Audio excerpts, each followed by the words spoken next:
Son las 9 de la mañana en el Sol de los Sábados. Nos complace nuevamente, porque ya haya estado aquí en otra ocasión, tener a la abogada y comunicadora Carolina Santana con nosotros aquí hoy en cabina, una joven que también ha tomado un camino en el mundo de la comunicación.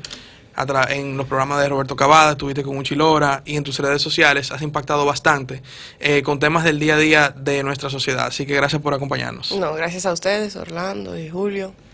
Y bueno, yo no estaba aquí, la última vez que estuve aquí tú no estabas, creo que estaba Milicen, ¿verdad? Era la representante de las mujeres aquí. Sí. Milicen está de licencia de maternidad, o sea, ella está aquí, sigue en el equipo, pero está de licencia de maternidad, pero que es correcto, Susi todavía no había ingresado al equipo. Exactamente. La última vez que vino, así que... Esa memoria mía, como un cuchillo. Súper bien. Carolina, tú le has dado seguimiento bastante al caso de Poliplas, y nosotros comentábamos al inicio del programa que este caso... De 8 muertos, ahora parado en un chisme de empresarios.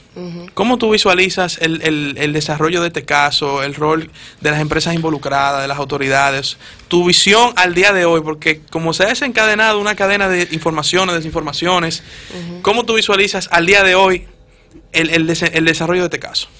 Yo creo que ha sido penoso que, a pesar del pasar de los días, las empresas han mantenido una actitud similar a lo que es, frente a lo que es más importante, que son las víctimas. Cuando empezó todo el tema, cuando estalló la fábrica de plástico o la industria de plástico, no sé, esa parte no es mi área, las empresas parecían estar más ocupadas en sus propios asuntos, en temas de seguros, en temas administrativos, en tensiones que unos días después ya se sabían que existían entre las dos compañías, con o sin audio, con o sin comunicado posterior. Y sin embargo, nadie, por ejemplo, al día del sábado había contactado a las familias de las personas que se encontraban desaparecidas y que necesitaban respuestas. Ellos querían saber si la compañía que tiene más poder, que tiene más dinero, que tiene más contacto con el poder político, con el poder público, con las autoridades, tenía alguna información acerca de cuál había sido el paradero.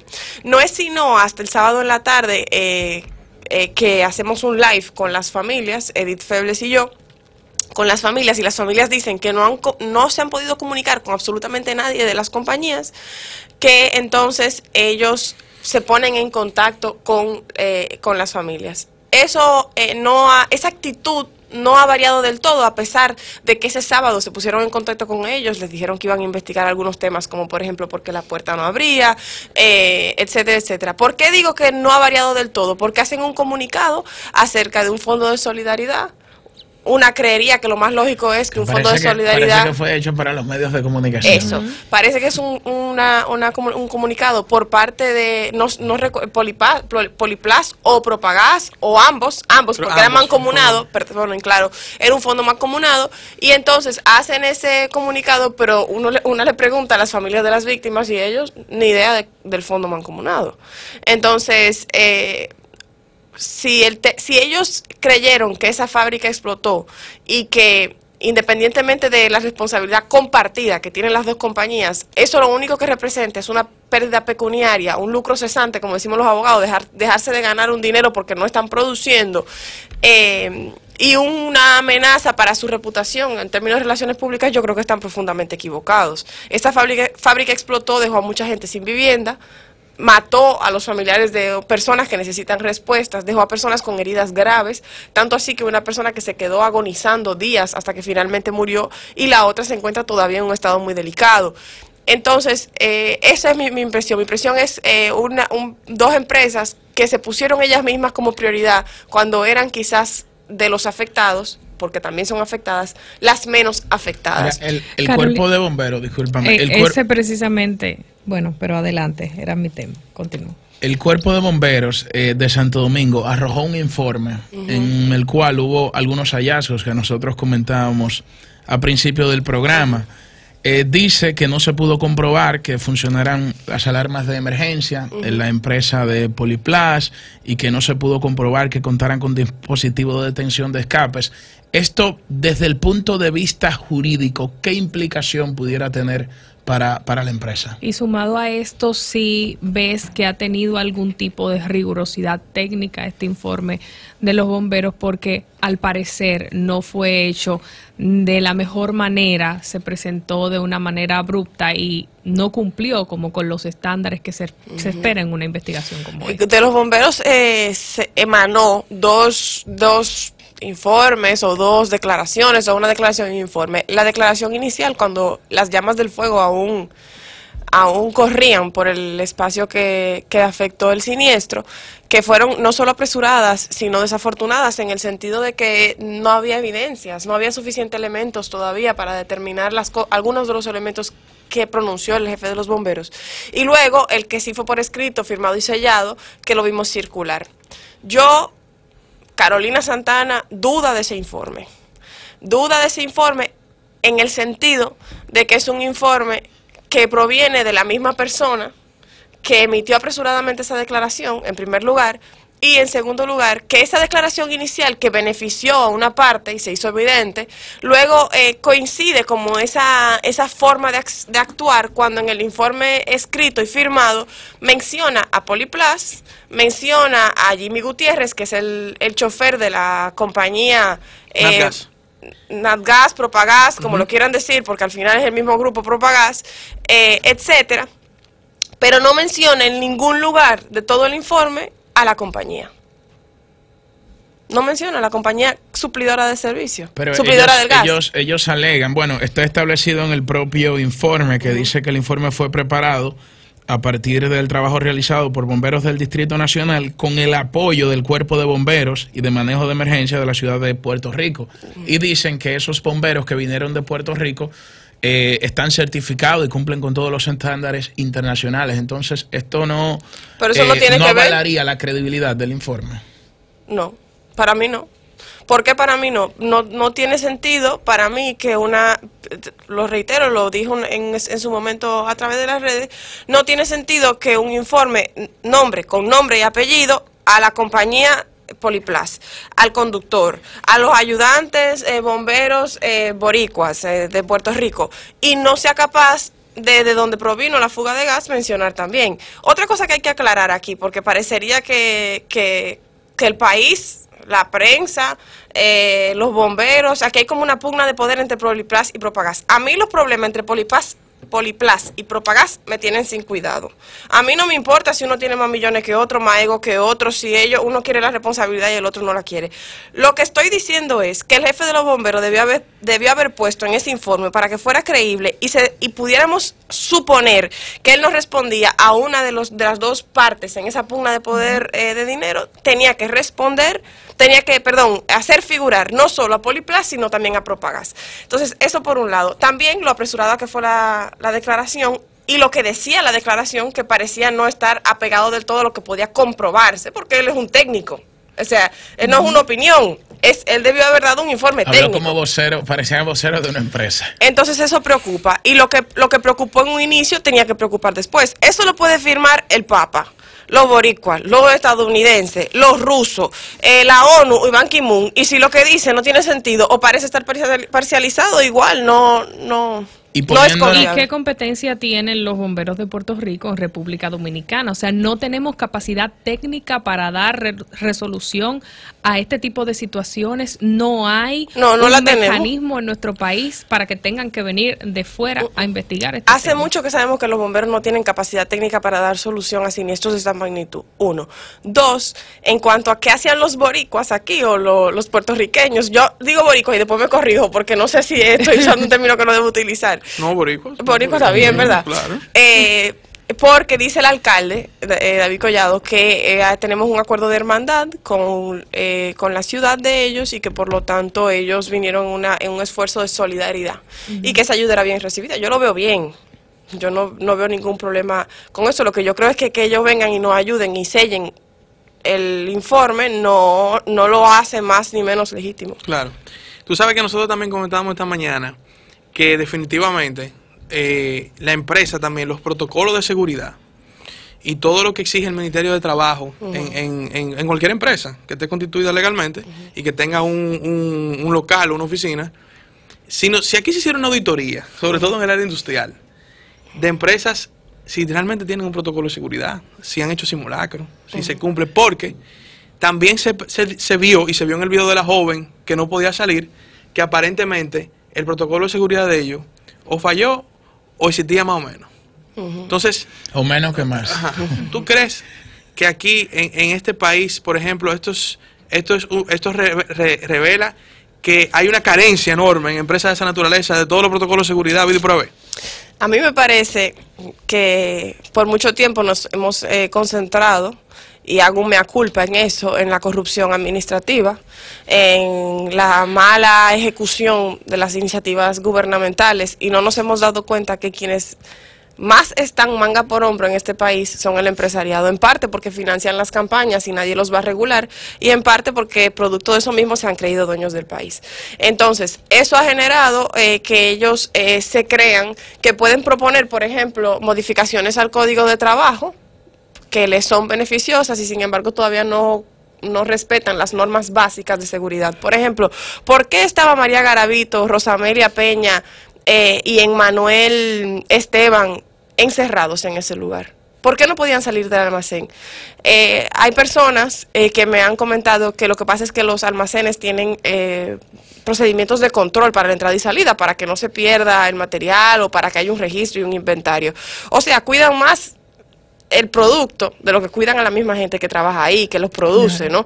Eso en primer lugar, que me parece inaceptable. Y en segundo lugar, si iba a tener un control de entrada y salida, podía también tener un mecanismo de salida de emergencia. En algunos lugares hay puertas que si se abren suena una alarma, porque son para emergencia. Y por lo tanto ayuda al control porque habría sonado una alarma, pero a la misma vez no deja sin opción de emergencia a las personas que allí trabajan en caso de emergencia.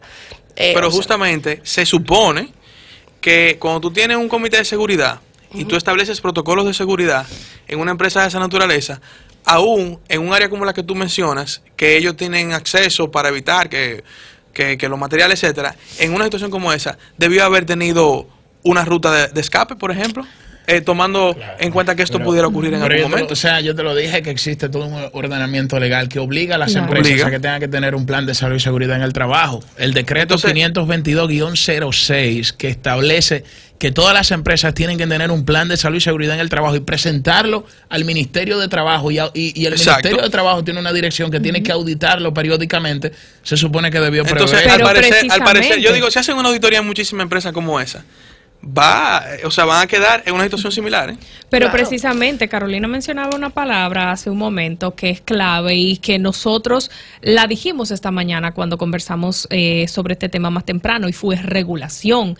¿Quién está regulando este tema? Se supone que el Ministerio de Trabajo, como menciona Julio Alberto, pero al parecer no hay una rigurosidad. Damos una aprobación, pero luego no damos seguimiento a que estas empresas poderosas puedan cumplir con eso que se determinó.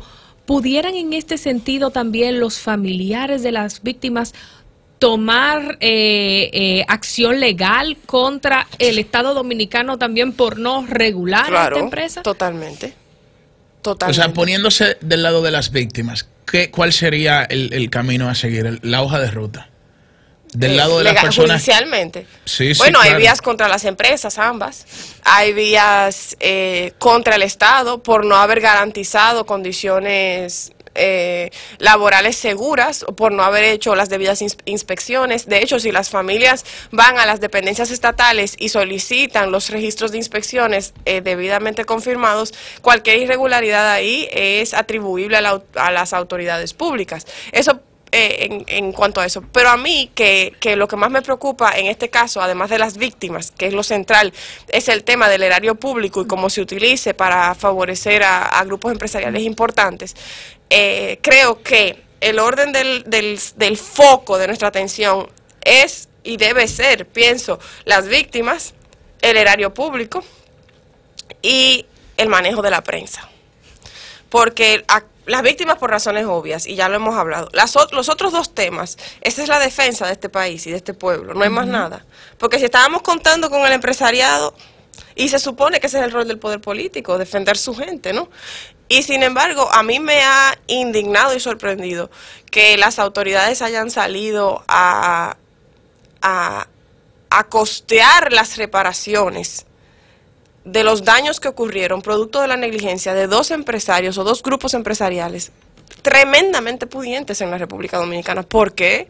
Porque yo con mis impuestos. Si Ahora, son ellos los responsables. Ahora, pero para el Estado ahí hay un problema social, porque en lo que se determinan las responsabilidades en términos jurídicos pueden pasar muchos años. Entonces, frente a esa situación, si el Estado se queda de brazos cruzados y dice, bueno, nosotros vamos a esperar que un tribunal, que una sentencia establezca responsabilidades y que las aseguradoras reconstruyan las viviendas afectadas, entonces eso le genera, que si yo fuera le genera un problema. Entonces habría que buscar, yo diría que la forma, no sé, de que luego las empresas tengan que pagarle ese dinero que invierte el Estado para la reparación de las viviendas. Eso hay que verlo, porque yo lo dudo. Eso es lo primero. Un poema, parece un sí, poema. Muy lindo. De Pablo Neruda. Sí. 20 poemas de amor y una canción desesperada. Pero si yo fuese el Estado, yo me siento con las compañías y les digo, paguen, resuelvan entre ustedes cómo van a pagar esto. Eso no es un problema mío, resuélvanlo. Lo quiero resuelto rápido. Y después demándense entre ustedes para repartirse en lo que no se pusieron de acuerdo. Pero la gente primero. Eso es un Estado responsable, ¿verdad? Lo que se denomina un fondo contingente entre las 2 empresas. Sí, lo mismo que ellos quisieron hacer de solidaridad, que no es de solidaridad nada, porque con la víctima lo que usted debe es indemnización. Claro. Usted no, porque me decía una amiga, solidaridad es cuando un grupo de señoras mayores comunitarias venden tejidos para apoyar a personas afectadas. No, usted fue el que explotó la fábrica. Claro. Usted eso es un fondo de indemnización. Usted quiere poner de otra manera, no hay problema. Pero como lo que eso debería de ser es un fondo de indemnización. Se han manejado fatal, Carolina, aún con la presión de los medios de comunicación. ¿Qué hubiese pasado con este caso? Aún que entendemos no se le dio la difusión adecuada al tema de las víctimas, se protegió mucho al empresariado. ¿Qué hubiese pasado sin los medios y sin las redes sociales con este tema? No sabemos, pero sí, definitivamente sabemos que el empresariado habría logrado, y la autoridad pública, el poder en general, habría logrado alar más para su lado, como se dice en la calle. Habría logrado dejar más de lado a las víctimas, dejar más de lado a la gente. Y sí te quería mencionar sobre el manejo de la prensa, que el poder empresarial, mucho más que el gubernamental, logra manejar la prensa de formas que a veces son inaceptables. Por ejemplo, para mí fue inaceptable que ese informe de los bomberos estableciera las responsabilidades de ambas compañías, mencionara por nombre y apellido una y no mencionara por nombre y apellido la otra, la que fuese, me da igual. Pero aún más inaceptable, me dolió aún más que ningún periódico de circulación nacional, cuando publicó la reseña del informe, sabiendo de manera documentada que ese camión pertenecía a Grupo Propagás o a una filial, ninguno publicara el nombre de las empresas o de la empresa que trasegaba ese gas. Porque a los bomberos, bueno, fatal de su parte. Pero a la prensa, a quienes se supone que nos paramos por la gente, a defender la gente y los derechos, no, nosotros no nos lucía. Ningún periódico de circulación nacional dijo Propagás, una filial de Propagás, Natgas, Transgas, como le quieran poner. Nadie mencionó el nombre y apellido en la reseña que habla sobre el informe de la suplidora de gas. Y eso para mí fue, mira hasta dónde llega el dinero y dónde llega el poder. O sea, hasta dónde llega el empresariado, quise decir, y el poder político. O sea, para mí eso es inaceptable. Tú sabes que de eso de las redes sociales, anoche en un grupo comentábamos, hace 10 años, no sé si recuerdan una explosión que hubo en Multiquímicos, en Jaina, donde un camión se explotó. Y aparte de que obviamente eso está en Jaina y es distante, como el hecho de que no había redes sociales, no había WhatsApp, no había Twitter, eso no tuvo quizás la incidencia social que tuvo la explosión ahora en Poliplas. Por otro lado, hay gente que dice, oye, pero el Estado se ha quedado de brazos cruzados desde el punto de vista de que no ha ordenado una investigación. Debería el Ministerio Público, aunque yo vi como que el Ministerio Público dijo que iban a comenzar, pero debería el Ministerio Público realmente asumir un caso como este, investigarlo y dar un informe desde la óptica del Ministerio Público. O sea, ¿sería qué rol puede jugar el Ministerio Señores, Público? pero aquí hay gente situación muerta por negligencia. Eso es homicidio negligente, homicidio culposo. Claro, no es que debe, no, es que tiene que la ley lo obliga. Es que yo no puedo creer que esa gente esperó al lunes o martes para decir que iban a investigar. Como dijo Diana Lora, esa gente no dijo ni esta boca es mía, o sea, no puede ser. ¿Cómo va a ser que a esa altura del juego nadie del Ministerio Público respondió a eso? Debieron haber investigado para establecer responsabilidades, pero no solo para establecer responsabilidades penales quizás, que es su función principal, sino también civiles, los daños a propiedades, los daños físicos a la gente, los centros afectados. O sea, ahí había un centro del INAIPI, donde los niños del CONANI cogían clases, que hubo que evacuarlo de emergencia porque se estallaron los vidrios. Escuelas también. Escuelas. O sea, no. Incluso, eso es otro tema, lo de las escuelas. Una normativa prohíbe que hayan, creo que la 122, la ley 122, prohíbe que hayan escuelas a menos de 700 metros de depósitos. Claro. Yo el término técnico no lo domino, pero lo que dice la ley es como de consumo propio, que sería para una empresa privada o para... y sin embargo las hay, y tú dirás, bueno, pero no sabemos qué llegó primero. Ah, pues sí sabemos lo que llegó primero. Llegó primero la escuela en el año 54, que tenía otro nombre, en ese mismo local, una escuela pública, y luego llegó la fábrica en el 66. Entonces explícame. Pero tú acabas de un término, ¿cómo fue de homicidio? Negligente, culposo. Entonces, ¿debería el Estado Dominicano actuar contra esas empresas entonces por eso? Bueno, lo que pasa es que aquí no hay responsabilidad penal de las empresas, pero puede establecer de las personas encargadas de los protocolos de seguridad, de las personas tomadoras de decisiones, de las personas que pudieron haber tenido, haber sido negligentes, para ser reiterativa, y que esa negligencia haya podido contribuir a ese homicidio. En cualquier caso, definitivamente aquí hay sanciones que aplicar. Y por lo menos hay razones por las cuales investigar, si hay sanciones que aplicar. O sea, no puede ser que se crean que porque ocurrió en una fábrica de una persona multimillonaria, de una empresa multimillonaria, eso no se investiga.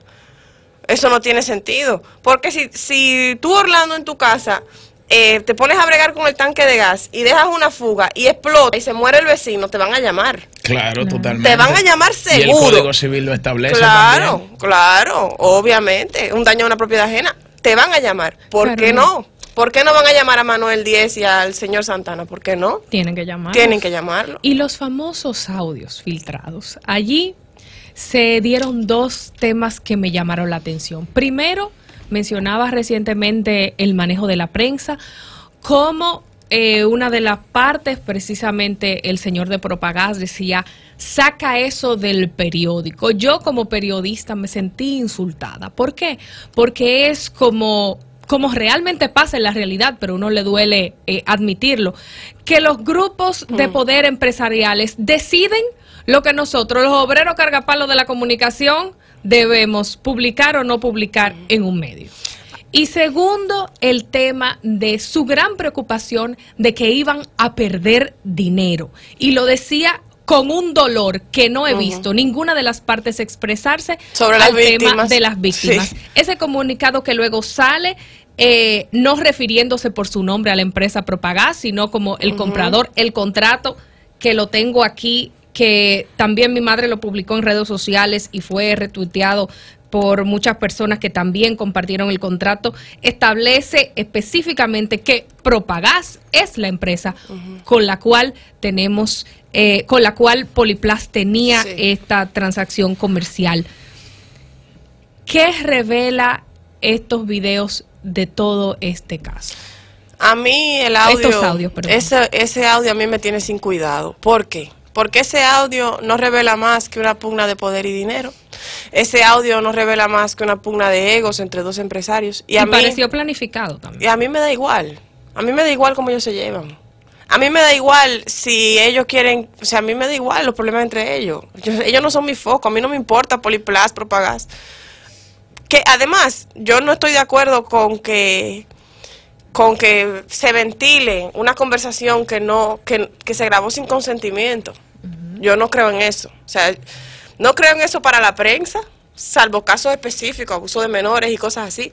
No creo en eso para la prensa y no creo en eso entre particulares. Si yo no soy capaz de hacer que Orlando en una discusión haga constar lo que dice, Yo no tengo esa capacidad, yo no puedo hacer trampa para llegar ahí.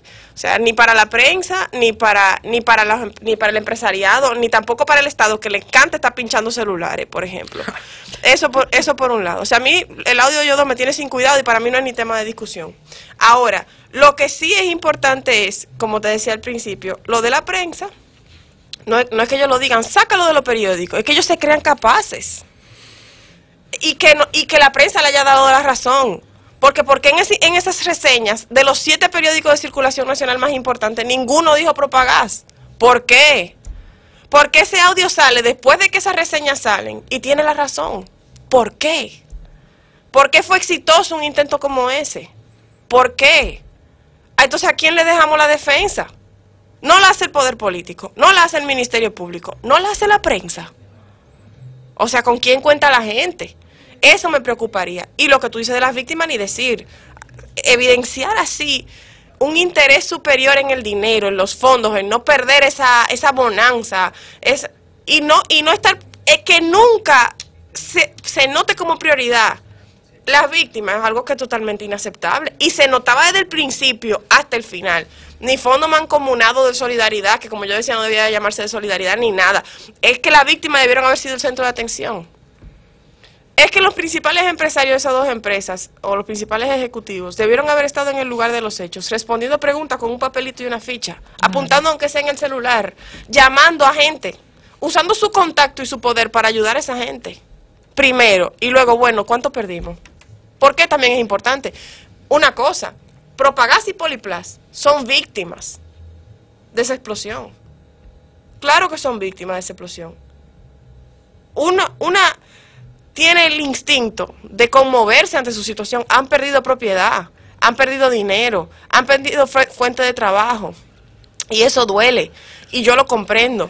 Pero no es lo mismo que perder un familiar. Ellos debieron ocuparse primero de la parte humana. Incluso y luego la parte económica. En la rueda de prensa que dio Poliplas y que encabezó Manuel Díaz Cabral, lo que salía era en defensa del protocolo de evacuación, ignorando totalmente la cantidad de personas que perdieron la vida.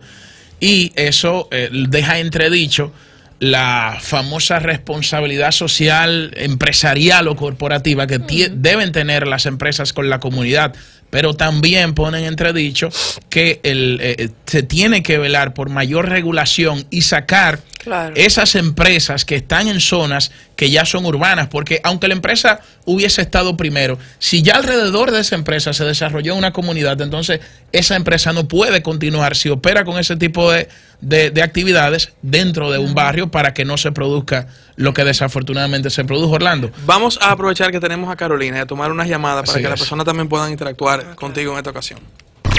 Comunícate 809-540-1065. 1-809-200-1065 desde el interior sin cargos. 1-833-610-1065 desde los Estados Unidos. Sol 106.5, la más interactiva.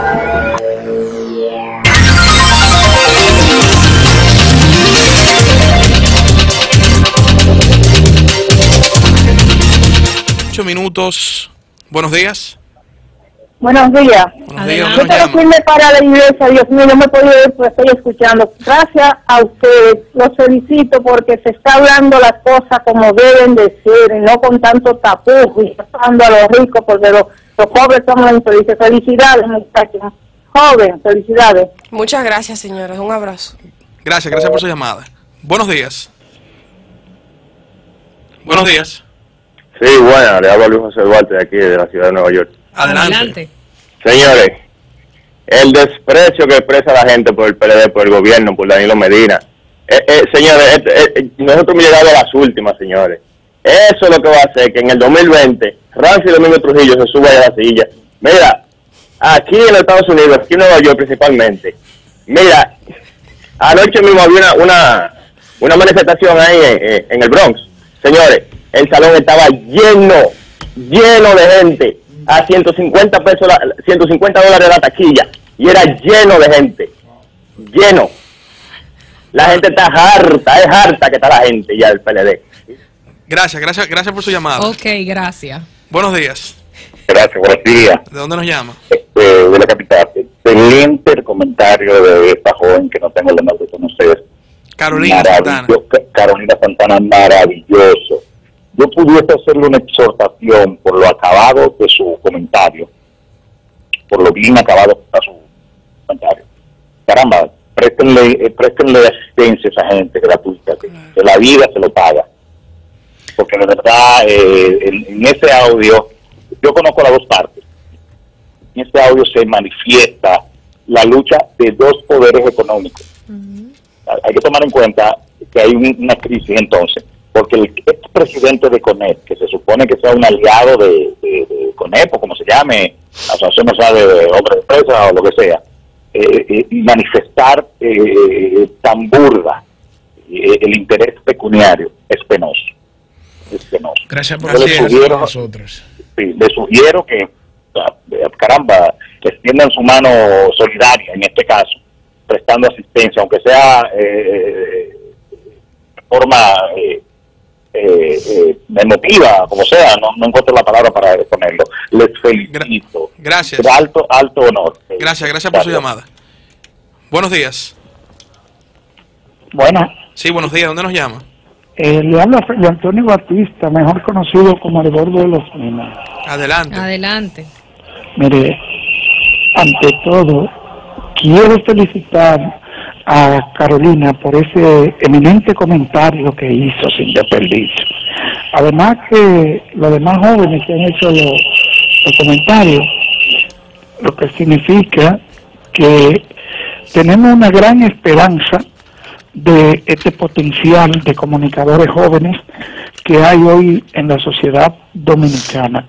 Mire, quiero aprovechar la oportunidad para hacerle un llamado a todos los municipios de Santo Domingo Este, donde el anfiteatro de El Mirador Este, con motivo de la fiesta Viva la Navidad, hoy hay un concierto católico a partir de las 7 de la noche, donde se darán cita toda la parroquia de Santo Domingo Este.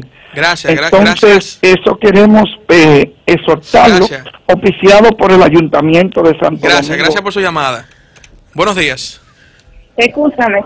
Y aparte de la asistencia que le dé al pueblo dominicano, a la gente de aquí de la ciudad y de los alrededores, que todos estamos puestos lo mismo, que no bajemos la guardia con eso. Que lo apoyemos bien y que protestemos y que hagamos lo que haya que hacer. Gracias por comunicarte con nosotros. Buenos días. Buenos días. Adelante. Bueno, parece que se llama. Buenos días. ¿Buenos días? Sí, buenos días. ¿Dónde se llama? Sí, de New York. Adelante. Sí, no, yo quería decir dos cosas. Primero, Ranfita, que llamó ahí, diciéndole que están hartos nosotros, los PLDistas. Lo que pasa es que esos son el PRM amallado que van a votar por Ranfi. Si creo que saque Ranfi, va a ser menos para el PRM y la otra cosa. Ahí que no estamos hablando de política, estamos hablando sobre el caso de la explosión. ¿Qué opinas? Dejaron que hablara entonces ahora sobre el asunto que ustedes están tratando ahí. Decir que yo espero que porque aquí en los Estados Unidos han sucedido decenas de hechos así, y han muerto decenas de personas y cosas y todo eso, pero yo nunca he visto a nadie de que eso es cuestiones de poder, que si ningún empresario quiere que le suceda eso en su empresa. Está bien que ellos no se han manejado bien, pero tampoco eso para cogerlo para hacer política y para buscarse puestos. Yo espero que ese joven no se lance a diputada por eso en los medios de comunicación. Buen día. Gracias por su llamada. Ay, Dios mío. Bueno, Carolina, ya tuviste una muestra ahí de la opinión de los... Tú sabes que me quedé pensando sobre lo que decía de las grabaciones de las llamadas y que decía que también en gran parte eso es inaceptable para la prensa y temas así. Hay casos donde las grabaciones de las llamadas, sobre todo para presentar denuncias de grandes ilícitos o de grandes negligencias, son aceptables. O cuando las grabaciones por ejemplo, yo hacía un ejercicio en estos días, yo llamaba a las autoridades a preguntarles en qué andaba la investigación del caso de los cocodrilos. Lo vi. Claro, eso es una grabación inofensiva, porque verdad, pero no es entre dos particulares sobre un tema que ellos están acordando no hacer público, ¿verdad? Porque incluso es el contenido de la conversación. Y lo digo porque para comparar manzana con manzana, porque no es lo mismo cuando para destapar un tráfico de niñas, por ejemplo, que hubo un caso que la prensa destapó en ese sentido en la región, con llamadas grabadas así, como esa, que por ejemplo lo que hacen autoridades gubernamentales que pinchan celulares para oír a la oposición, por decirte un ejemplo. Y quería hacer esa salvedad, que no es lo mismo, pera y manzana. Bueno, gracias a la abogada y a la comunicadora Carolina Santana por estar compartiendo con nosotros y arrojando luz sobre este tema. Yo creo que queda muy claro y ahora tenemos una idea mucho más clara sobre esta situación y sobre todo poniendo en el centro de atención a las víctimas que han sido las más olvidadas en esta situación y sobre todo por las condiciones en las que esas personas perdieron la vida. Yo creo que todo el mundo quedó desgarrado cuando vio a la joven Garavito grabando un video donde ella decía como que la puerta está cerrada y nosotros estamos aquí, todo esto no se puede ver absolutamente nada, y esto es una situación que queda al desnudo y deja ver lo peor de parte de nuestra clase empresarial. Carolina, muchas gracias por haber estado con nosotros. A ustedes por la invitación. El sol de los sábados, el sol